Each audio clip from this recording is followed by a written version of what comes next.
Women often juggle so much, our families, careers, community engagement, everything in between, and our health can slip to the bottom of the list. Looks at several aspects such as basic day-to-day habits, for instance, nutrition, sleep, exercise, as well as an awareness. What's a question that women rarely ask but should about their health? There's so much noise in the background in every woman's life. Multitasking. Women often forget to ask the most basic thing.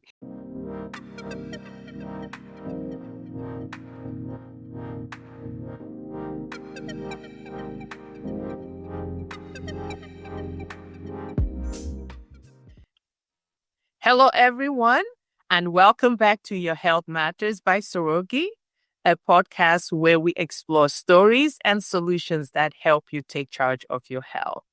I am your host, Dr. Vivian Ayok, and this episode is incredibly special.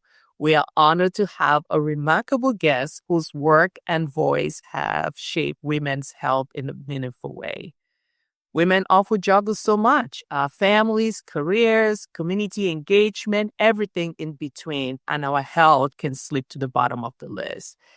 I'm hoping that today's conversation will help shift that narrative. I am thrilled to introduce Dr. Valerie Taquira, also known as Dr. Val. She is an obstetrician and gynecologist specialist with a deep passion for women's wellness and prevention. She brings years of clinical expertise supporting women through every stage of their reproductive journey. She's also an author whose writing champions women's dignity, equity, and access to compassionate healthcare. I am also excited to share that Dr. Val will be joining the Sorogi team, where she will lead an initiative focused on delivering real-world insights, practical lifestyle solutions, and empowering women to prevent big diseases and achieve lasting health. Dr. Val, I am honored to have you here. Welcome to the show. Thank you very much, Dr. Viv, and thank you for that kind introduction. So as a specialist obstetrician and gynecologist, over the years, I've become deeply passionate about women's wellness and preventative care. My early training was very curative focused. So we waited for disease and then we treated it. This is what we're trained to do. But over the years, I began to notice a paradox. So many of the chronic conditions and the complications associated with them, as well as cancers, could be prevented with the right lifestyle choices, early detection, as well as personalized guidance for the women.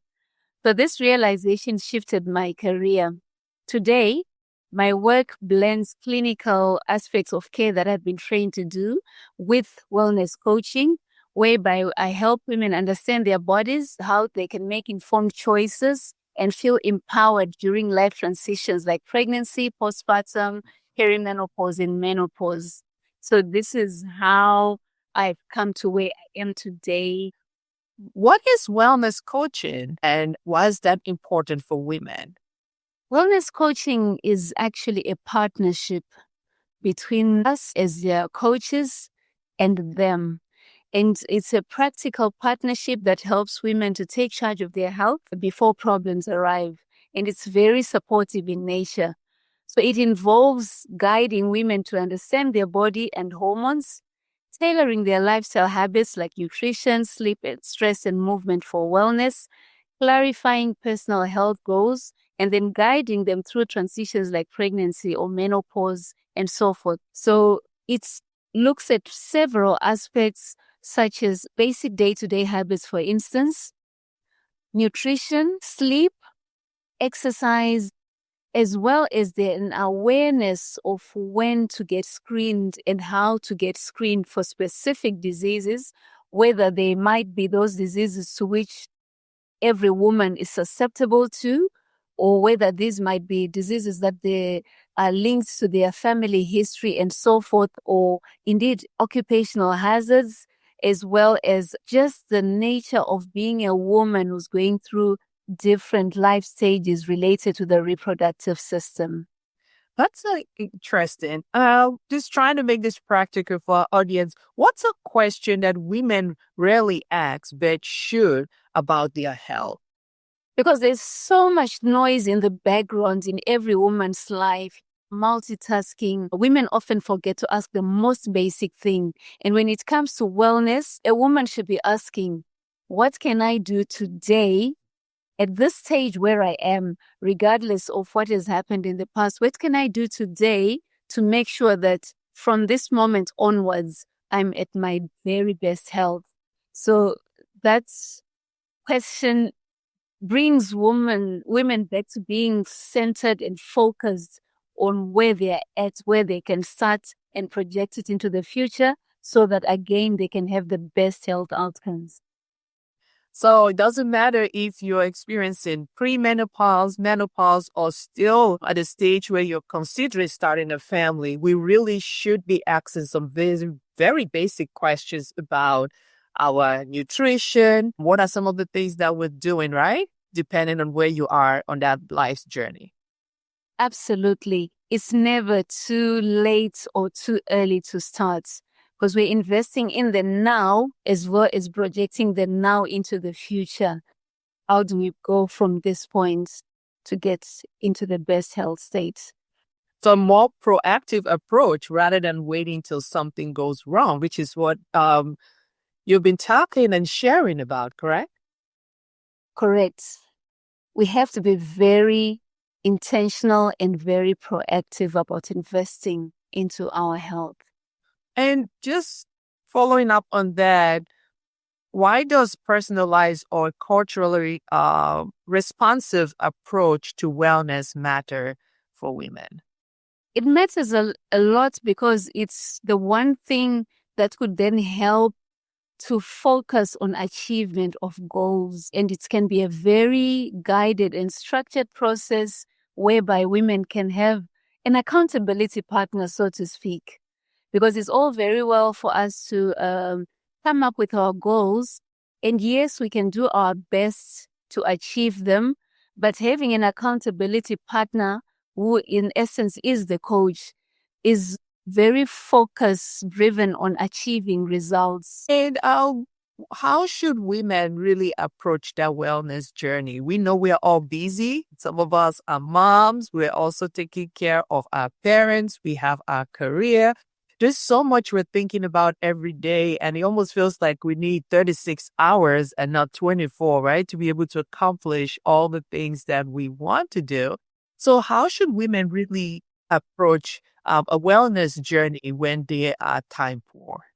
I'll say it actually starts with that cognizance, that acknowledgement that we are multitaskers and our lives are so multifaceted, as are the responsibilities. But how do we then become our best or the best version of ourselves to be able to carry all those responsibilities? It has to start with us. So women should be asking themselves, what do I need to do to be at my best so that I can show up in all these roles that I have to?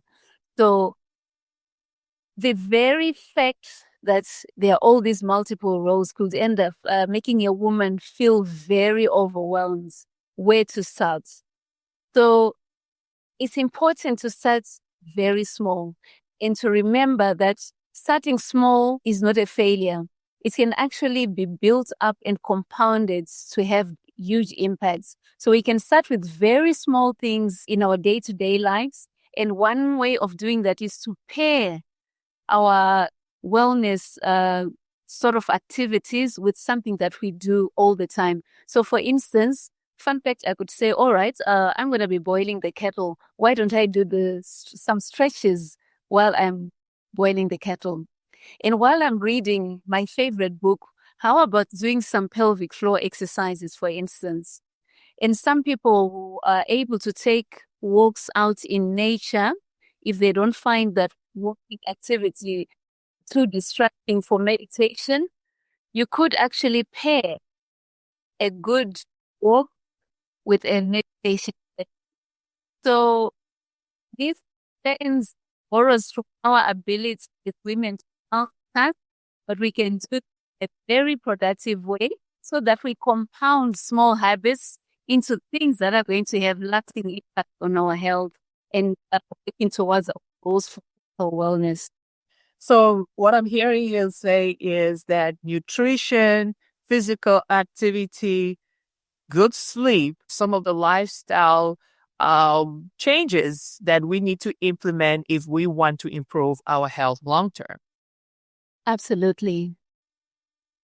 To say, something, as you mentioned, good sleep there, we underestimate the power of good sleep. Okay. It improves our concentration and our focus on activities that we need to do the following day, for instance. It's involved in balancing our hormones. A lot of things go on behind the scenes while we're asleep. And our cellular activity as well gets a boost while we're resting. So I'm just saying this, to make you realize that it might be something which appears to be small, but the impact is profound. And nutrition. I know you've had some very interesting podcasts on Sorogi regarding nutrition. It touches so many aspects of our lives. And as women, we want to look good. So our skin and hair, for instance, okay, that's part of wellness as well, because if we look good, we feel good, it does something for our mental health. And then our cellular function, we get so many micronutrients, macronutrients, and all the good stuff that puts our bodies into very good shape, both at, the bigger level, how we look, as well at the microcellular level, where all the things are going on that sustain life, function, and, our vitality. So there is so much in each of the aspects of what you're saying.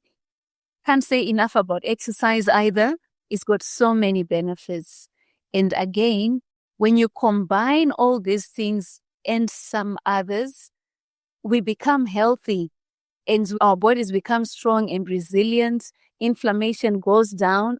Our risk of chronic diseases goes down, as are the risks of conditions like cancer, for instance.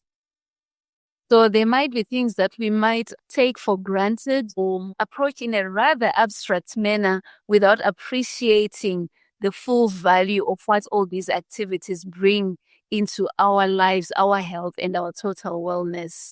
So this is where, again, wellness coaching comes in, because if any of those issues are problematic in our lives, say we're having trouble with sleeping, we're having trouble with hormonal balance, physical activity, nutrition, a guided process will help us to appreciate more why these are important. We set realistic goals, we follow them through, and then ultimately we become, again, the best version of ourselves as far as wellness goes.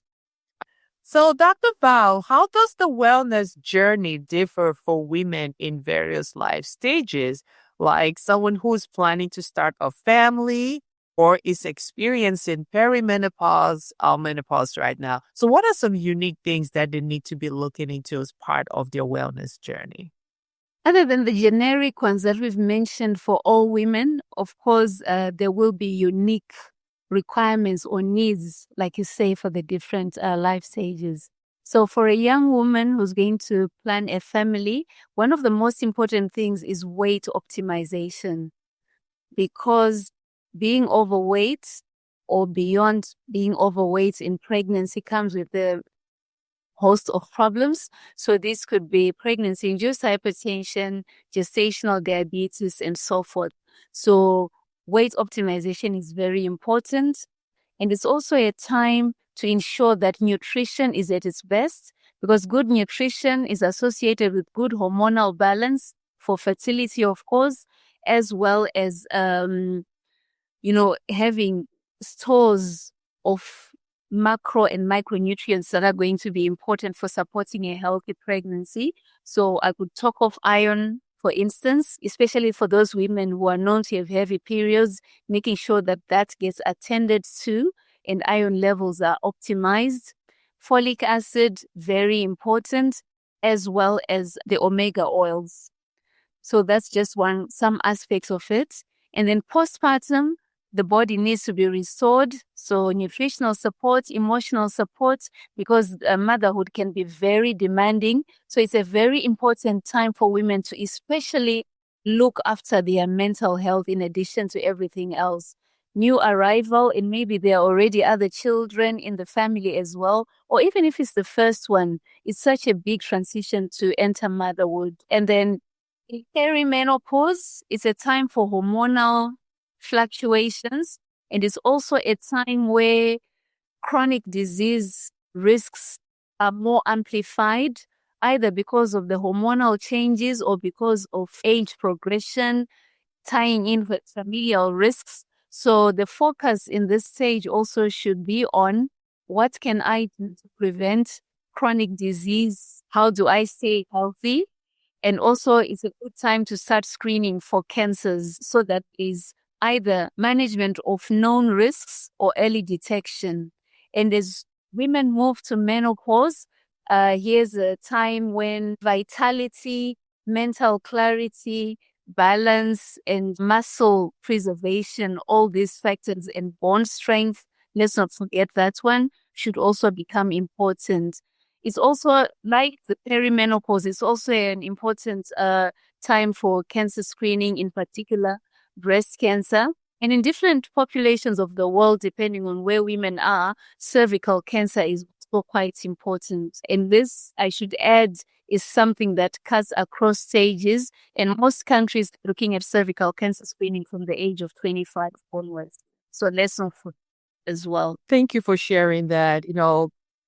I'm sitting here listening to you and just wondering why wellness coaching is not part of the way we deliver care, especially for women. Because it sounds like what you're saying should be something that should be made available to every woman, right? That extra coaching that we know is not happening at every doctor's visit. So what do you think about that? Should we really be looking at wellness coaching as part of standard of care, like, making sure every woman can have access to that extra support outside of the clinic setting? Absolutely. I think so, Dr. Viv. And I'll tell you one very good reason. As I've walked through this journey as a clinician, I'm always gobsmacked by how many conditions I see, which I know could have been prevented, or at the very least, could have been detected early so that you get the best treatment outcomes.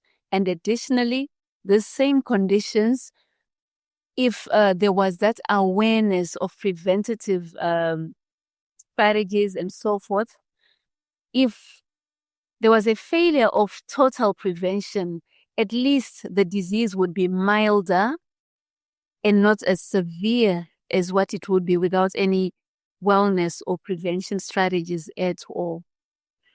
So because of that, I feel that a huge amount of suffering and even death that we see, there is that low-hanging fruit of us being able to step in with increasing awareness so that women have these tools. Because some of the things, once a woman has awareness, it's like she becomes empowered. They are not very costly. And some of them come at zero cost at all, other than time commitments and what I might call discipline, but yet the results are profound. And one other factor that I found, bringing this back to myself in my training, number one, as doctors, the focus tends to be on curative medicine. You wait for disease to appear, or you identify disease, and then you step in with all these therapeutic interventions, which may work largely or may not work. And in the meantime, we've lost an opportunity to prevent getting to that stage where we need to bring out our clinical tools for cure. It's not every condition that can be cured, by the way. And so that realization has really made a shift in my way of thinking and in the way that I practice, to buy more into what you're saying about how wellness coaching should be made imperative and accessible for every woman. I might also just add sometimes the work that we do is so high pressured and we do not make the time, or we feel that we do not have the resources to create extra time to go into prevention or empowering our patients with tools that can help them to prevent worsening of conditions that we are seeing that they have, or conditions that we know to be associated with either their lifestyles or everything else that is going on in relation to the clinical condition that we're treating. So that's one of the failures of medicine as I have practiced, as I have been trained to do, and hence the shift in my way of thinking and my way of practice. Love that. How can women advocate for themselves in healthcare then and in a wellness setting?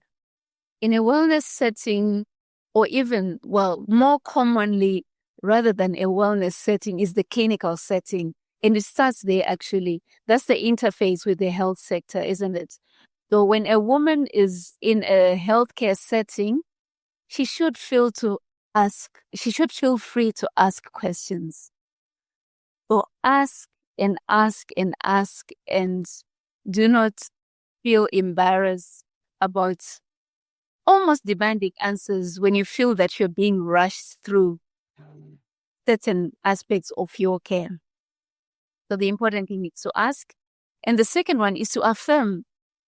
Because women sometimes say they feel that the healthcare system gaslights them. You go there and you say, this is how I'm feeling. And your healthcare provider does not seem to understand what you're saying, or chooses to ignore it and steers the conversation in another direction. And yet you know that this is what I want to discuss. So I think women should feel empowered enough to say, this is what I came here for. Yes, you're telling this, but can we address this better so that I understand and I know what to do? And then to continue on from there, if the answers to the questions are not satisfactory, women should feel empowered to say, I should get a second opinion. I am entitled to a second opinion. And my quest for a second opinion should not cause offense to anyone, because this is my health. This is my life. I am so grateful that you're sharing this with our audience, because a lot of the time women feel unheard when they go in and they're describing symptoms and things that are occurring in your body. We don't always get the attention of the healthcare provider in a way that makes us feel like someone is listening. And honestly, sometimes we don't even have the right question. We know what we're feeling, but how do we frame it, right, so that it gets the other person's attention? And I think a wellness program is a place where people learn, like, this is how you ask those questions. You get the attention of your clinician and don't take no for an answer, right? They feel empowered to say, okay, thank you, but I think I need a second opinion. So it's great to have you as a clinician say that it's okay to seek the advice of someone else, when, especially when it's your body. Not, to say that you're not good at your job, but you know what you need and you should be empowered and feel supported in that process. So following up on that, what is one wellness myth you wish women would let go of? One myth about women's health that we could just let go of is that we need extreme interventions to get into our very best state of health. But we don't need to be gym rats, waking up at 5 a.m. every day and spending hours and hours in the gym. We can take small steps towards physical activity. Yes, there are those women, and all respect to them, who can put in a lot of hours and a lot of effort into fitness. And this can leave some women, their peers, feeling very overwhelmed and thinking, I can't do this, so I'm just not going to try. And yet, there are very small steps that we can take, like walking. Walking is so underrated, and yet it's so beneficial in so many ways. So nothing extreme, starting small and building up on the gains. Who knows, maybe that woman who starts off walking is going to end up being a true proper gym rat, okay? And then also extreme diets. Healthy nutrition, healthy eating does not mean going on extreme diets that exclude so many things. Because remember, we need all food classes. So again, just using those two examples, that one myth, like you're asking, that we should let go of is that we need to do extreme things. We start small and we build up. Small compounded habits have the best and the most profound impact in the long term. And the key in this is that it's sustainable. Extreme is not sustainable in any sense. So when it comes to wellness, we're talking about sustainable gains, and it's lifestyle choices. And lifestyle means I'm starting it today on that day that I make the decision, and I'm continuing it, and I'm going to continue for the rest of my life building up on it. Amazing. So for the women in our audience listening, when is the right time to start?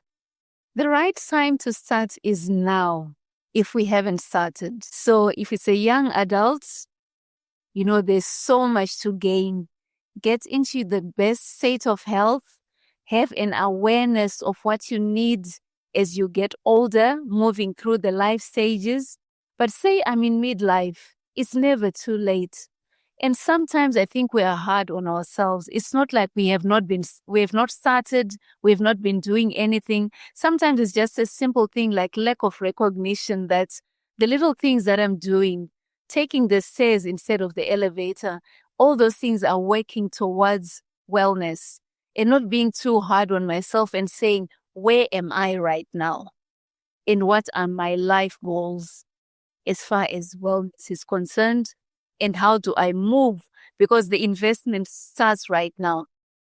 Part of this is where a wellness coach comes in to help women in a supportive, very well guided way appreciate the aspects of health that go into investing into now and into the future, so that we prevent disease or ameliorate the effects of those diseases that are already in existence.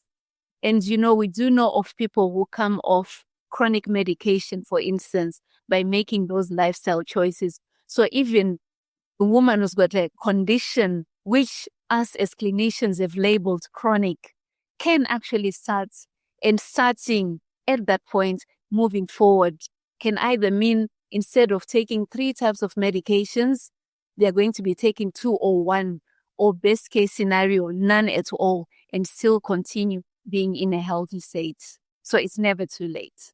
Love that. And if I could just shift gears for a moment here, can you share a personal story that has really changed how you look at wellness, especially for women? I'll rephrase it so that maybe you can pull from a patient experience, okay? So ready? Your head is down. That's what I was wondering. All righty. Love that, Doctor. I'd like to shift gears for a moment here, and maybe you can share with us a personal story or a patient's story that really highlights why wellness services can really change a woman's life's trajectory. I'll bring this to how lifestyle can impact wellness.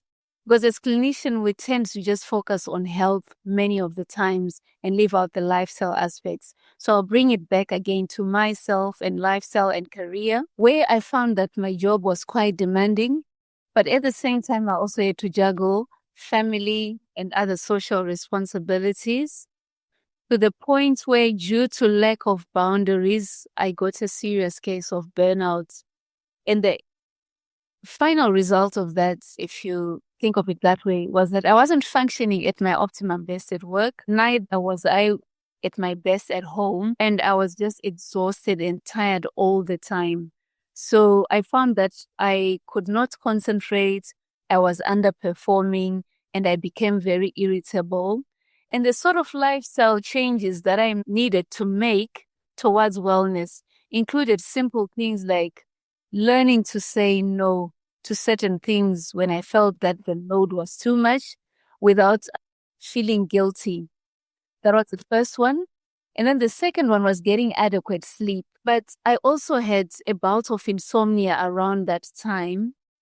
So I needed to see someone to have some kind of management about sleep hygiene, how many hours to sleep, what to do before sleeping, the ambience of the room that I sleep in, basic things like the temperature of the room, the benefits of some kind of physical activity or exercise in the hours leading up to when I go to bed, avoiding screen time, things like that. This person was not identified as a wellness coach, but when I look back, that was my very first interaction with somebody that I would identify as having been my wellness coach in that aspect. So I did benefit from having someone pointing out to me that if you continue on this trajectory, your burnout is only going to get worse, and you're not going to do yourself or the people around you any favors. And then from then on, that's when I started to build up on exercise, healthy eating, and so forth. And I realized that life actually got better because I had an inflammatory condition which improved around that. Looking back, I realized that it wasn't just the nutrition, it wasn't just the sleep, it was everything combined, as well as a bit of medication when I needed it. But it gave me a direction towards having a holistic approach towards myself, the individual, in my role, in my family, as well as at work. Amazing. Thank you for that, Dr. Val. As we close things out here, what's one thing you want to leave our audience with? Final words. Final words for me, for all women, is please be kind to yourself. And in that kindness to yourself, have the recognition that you need wellness and awareness about health and well-being. And there should be no sense of shame or guilt in admitting that we need help. Because as Dr. Viv said right at the beginning, there's so many demands on us as women. Okay? It may be to do with family, with career, time, something simple like me time does not exist. Okay? So have that recognition that you're only human and you need help. And a good place to start is to check in with wellness services, because this is the interface on which we're having this discussion. What are my health needs? And how can they be approached and supported or solved from a clinical point of view? Okay, we're not saying the clinical aspect, we dismiss it entirely. We cannot do that because a lot of conditions do need clinical aspect. And then when we look at them, if I have a wellness coach, is that wellness coach able to direct me towards what lifestyle choices and other preventative strategies I can incorporate into my life to prevent the onset of other conditions and to improve my life at this stage? So in a nutshell, I would say women need to come back to center themselves and ask themselves what they need right now, how they see their future, and how they want to experience that future, and what support and guidance they need to walk that journey through the life stages. Remember, we said it's never too early or too late to start. Look at the stage where you are right now and see how you can invest into the future through the stages that are coming up. And one final thing, final, I promise, to be part of a community which shares the same vision as far as wellness is concerned. This has been a very important conversation and one where I have learned so much. And again, I am looking forward to what we're going to put together here at Sorogi and to have you come back on the podcast and share some really practical tips for women and how we can all work together as a community to improve our well-being. So thank you again, Dr. Val, for sharing your expertise and wisdom. And thank you to all the women listening today and some of our men as well. That's all right. Remember that wellness is not a luxury. It's a necessity. And we really believe that at Sorogi, that taking good care of yourself is important and should be take center stage as part of any healthcare initiative or anything that you're doing to stay well. So, and the best time to start is now, right? And if you found today's episode to be really helpful, please be sure to subscribe, leave a review, share it with any woman you care about. And thank you again, Dr. Val. I truly appreciate your comment. And until next time, everyone, remember your health matters.